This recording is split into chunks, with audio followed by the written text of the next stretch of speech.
சென்னை பட்டினப்பாக்கத்தில் கடல் அரிப்பால் பாதிக்கப்பட்ட பகுதிக்கு கமல் நேரில் சென்றுள்ளார். அங்கு கடல் அரிப்பால் வீடுகளை இழந்தவர்களுக்கு அவர் நேரில் சந்தித்து ஆறுதல் கூறி வருகிறார். இது தொடர்பான கூடுதல் தகவல்களை நமது செய்தியாளர் காண்டிபனிடம் கேட்கலாம். வணக்கம் காண்டிபன், விரிவான தகவல்களை சொல்லுங்க.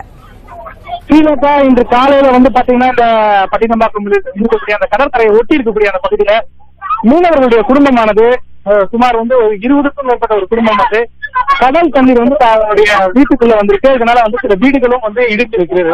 அதாவது குடிசை வீடுகளாக இருந்தாலும் அவருடைய வீடுகள் தற்போது இடிந்து சேதமடைந்திருக்கிறது. இது தொடர்பான புகாரானது கமலஹாசனுக்கு விசில் மையத்தின் மூலமாக பொதுமக்கள் தரப்பிலிருந்து கிடைக்கப்பட்டதாக கூறப்படுகிறது.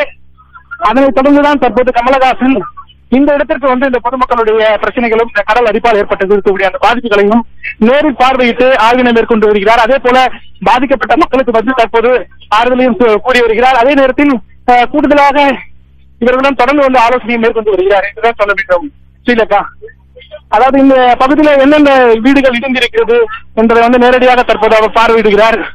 அதாவது பலர் இந்த வீடுகளை இழந்தவர்கள் இந்த இடத்துல இருந்து மாற்று இடம் சென்றிருக்கிறார்களா, அவர்களுக்கு தங்குவதற்கு அரசு தரப்பிலிருந்து ஏதாவது மாற்று இடம் வழங்கப்பட்டிருக்கிறதா என்பது உள்ளிட்ட பல்வேறு விஷயங்களை இவரிடம் விசாரணை மேற்கொண்டு வருகிறார். ஸ்ரீலங்கா தகவல்களுக்கு நன்றி காண்டிபன்.